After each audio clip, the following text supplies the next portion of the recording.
Moja kwa moja tunakwenda kumchambua Che Malone. Hii ni Kichafue TV, hatima yake katika klabu ya Simba. Mengi yanazungumzwa kwamba inawezekana Fadlu Davis akamtema katika eneo la ulinzi.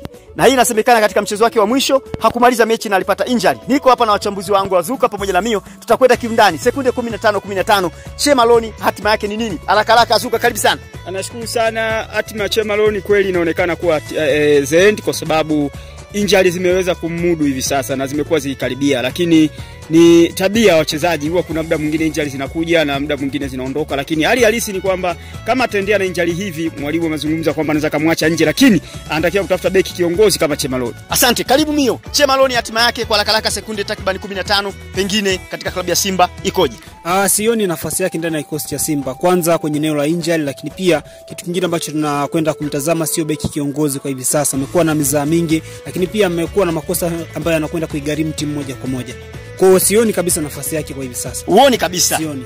Huyo anamalizia kwamba haoni kabisa nafasi yake. Je, aina ya mkataba na performance yake itaongezeka baada ya kauli ya mwalimu Fadlu Davis? Hii ni Kichafue TV, ndio kufuatilia.